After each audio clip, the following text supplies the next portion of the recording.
Emily Brontë, Wuthering Heights, Chapter 31. Yesterday was bright, calm, and frosty. I went to the Heights as I proposed. My housekeeper entreated me to bear a little note from her to her young lady, and I did not refuse, for the worthy woman was not conscious of anything odd in her request. The front door stood open, but the jealous gate was fastened as at my last visit. I knocked and invoked Earnshaw from among the garden beds. He unchained it, and I entered.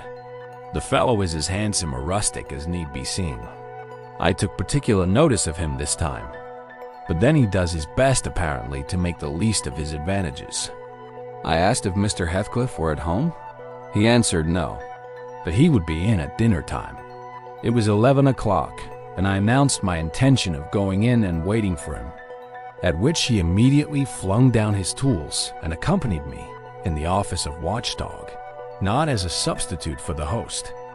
We entered together. Catherine was there, making herself useful and preparing some vegetables for the approaching meal. She looked more sulky and less spirited than when I had seen her first.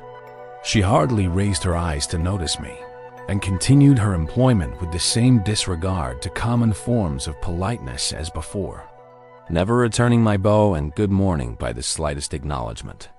She does not seem so amiable, I thought, as Mrs. Dean would persuade me to believe. She's a beauty, it is true, but not an angel. Earnshaw surlily bid her move her things to the kitchen. "Remove them yourself," she said, pushing them from her as soon as she had done, and retiring to a stool by the window, where she began to carve figures of birds and beasts out of the turnip parings in her lap.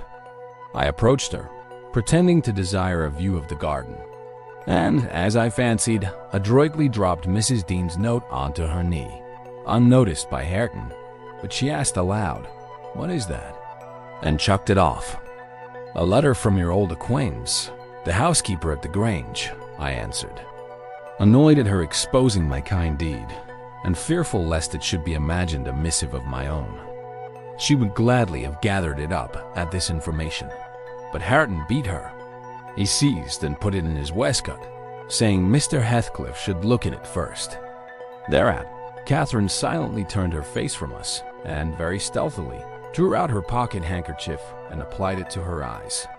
And her cousin, after struggling a while to keep down his softer feelings, pulled out the letter and flung it on the floor beside her, as ungraciously as he could. Catherine caught and perused it eagerly. Then she put a few questions to me concerning the inmates, rational and irrational, of her former home, and gazing towards the hills, murmured in soliloquy, "I should like to be riding Minnie down there. I should like to be climbing up there. Oh, I'm tired. I'm stalled, Hareton." And she leant her pretty head back against the sill, with half a yawn and half a sigh, and lapsed into an aspect of abstracted sadness, neither caring nor knowing whether we remarked her. "Mrs. Heathcliff," I said, after sitting some time mute, "you are not aware that I am an acquaintance of yours? So intimate that I think it strange you won't come and speak to me. My housekeeper never wearies of talking about and praising you, and she'd be greatly disappointed if I return with no news of or from you, except that you received her letter and said nothing." She appeared to wonder at this speech, and asked, "Does Ellen like you?" "Yes, very well," I replied, hesitatingly. "You must tell her," she continued, "that I would answer her letter, but I have no materials for writing, not even a book from which I might tear a leaf." "No books?" I exclaimed. "How do you contrive to live here without them? If I may take the liberty to inquire, though provided with a large library, I'm frequently very dull at the Grange. Take my books away, and I should be desperate." "I was always reading when I had them," said Catherine, "and Mr. Heathcliff never reads. So he took it into his head to destroy my books. I have not had a glimpse of one for weeks. Only once I searched through Joseph's store of theology, to his great irritation. And once, Hareton, I came upon a secret stock in your room, some Latin and Greek, and some tales and poetry, all old friends. I brought the last here, and you gathered them, as a magpie gathers silver spoons, for the mere love of stealing. They are of no use to you. Or else you concealed them in the bad spirit that, as you cannot enjoy them, nobody else shall. Perhaps your envy counseled Mr. Heathcliff to rob me of my treasures, but I've most of them written on my brain and printed in my heart, and you cannot deprive me of those. Earnshaw blushed crimson when his cousin made this revelation of his private literary accumulations and stammered an indignant denial of her accusations. Mr. Hareton is desirous of increasing his amount of knowledge, I said, coming to his rescue. He is not envious, but emulous of your attainments. He'll be a clever scholar in a few years, and he wants me to sink into a dunce meantime, answered Catherine. Yes, I hear him trying to spell and read to himself, and pretty blunders he makes. I wish you would repeat Chevy Chase as you did yesterday. It was extremely funny. I heard you. And I heard you turning over the dictionary to seek out the hard words, and then cursing because you couldn't read their explanations. The young man evidently thought it too bad that he should be laughed at for his ignorance, and then laughed at for trying to remove it. I had a similar notion. And remembering Mrs. Dean's anecdote of his first attempt at enlightening the darkness in which he had been reared, I observed, "But Mrs. Heathcliff, we have each had a commencement, and each stumbled and tottered on the threshold. Had our teachers scorned instead of aiding us, we should stumble and totter yet." "Oh," she replied, "I don't wish to limit his acquirements. Still, he has no right to appropriate what is mine, and make it ridiculous to me with his vile mistakes and mispronunciations.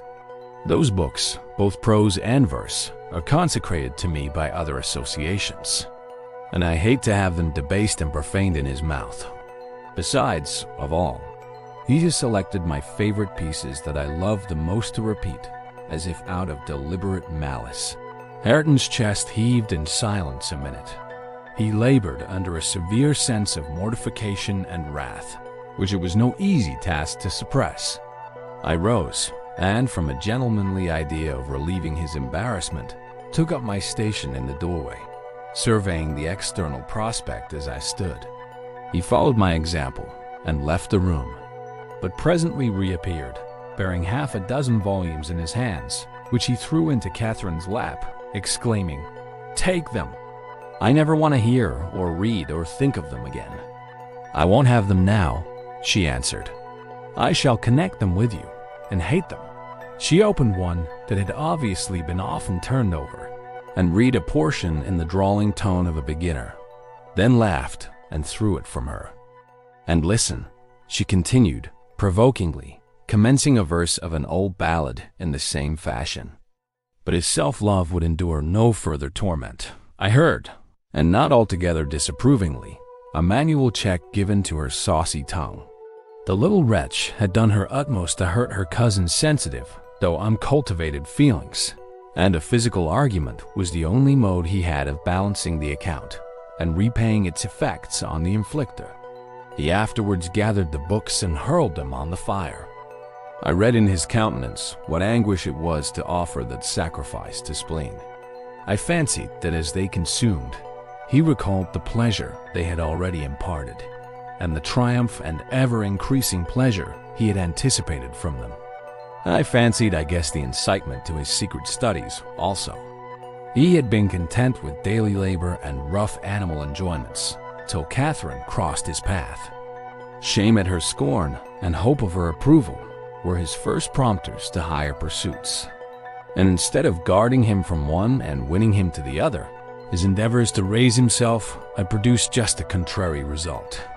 "Yes, that's all the good that such a brute as you can get from them," cried Catherine, sucking her damaged lip and watching the conflagration with indignant eyes. "You'd better hold your tongue now," he answered fiercely, and his agitation precluded further speech. He advanced hastily to the entrance, where I made way for him to pass. But ere he had crossed the doorstones, Mr. Heathcliff, coming up the causeway, encountered him, and laying hold of his shoulder asked, "What's to do now, my lad?" Naught, he said, and broke away to enjoy his grief and anger in solitude. Heathcliff gazed after him and sighed. "It will be odd if I thwart myself," he muttered, unconscious that I was behind him. "But when I look for his father in his face, I find her every day more. How the devil is he so like? I can hardly bear to see him." He bent his eyes to the ground and walked moodily in. There was a restless, anxious expression in his countenance I had never remarked there before, and he looked sparer in person. His daughter-in-law, on perceiving him through the window, immediately escaped to the kitchen, so that I remained alone. "I'm glad to see you out of doors again, Mr. Lockwood," he said in reply to my greeting. "From selfish motives partly, I don't think I could readily supply your loss in this desolation. I've wondered more than once what brought you here." "An idle whim, I fear, sir," was my answer. "Or else an idle whim is going to spirit me away. I shall set out for London next week, and I must give you warning that I feel no disposition to retain Thrushcross Grange beyond the 12 months I agreed to rent it. I believe I shall not live there any more." "Oh, indeed. You're tired of being banished from the world, are you?" he said. "But if you be coming to plead off paying for a place you won't occupy, your journey is useless. I never relent in exacting my due from anyone." "I'm coming to plead off nothing about it," I exclaimed, considerably irritated. "Should you wish it, I'll settle with you now," and I drew my notebook from my pocket. No, he replied coolly. "You'll leave sufficient behind to cover your debts if you fail to return. I'm not in such a hurry. Sit down and take your dinner with us. A guest that is safe from repeating his visit can generally be made welcome. Catherine, bring the things in. Where are you?" Catherine reappeared, bearing a tray of knives and forks. "You may get your dinner with Joseph," muttered Heathcliff aside, "and remain in the kitchen till he is gone." She obeyed his directions very punctually. Perhaps she had no temptation to transgress. Living among clowns and misanthropists, she probably cannot appreciate a better class of people when she meets them. With Mr. Heathcliff, grim and saturnine on the one hand, and Hareton, absolutely dumb, on the other, I made a somewhat cheerless meal and bade adieu early. I would have departed by the back way to get a last glimpse of Catherine and annoy old Joseph. But Hareton received orders to lead up my horse, and my host himself escorted me to the door, so I could not fulfill my wish. How dreary life gets over in that house, I reflected while riding down the road. What a realization of something more romantic than a fairy tale it would have been for Mrs. Linton Heathcliff, had she and I struck up an attachment, as her good nurse desired, and migrated together into the stirring atmosphere of the town.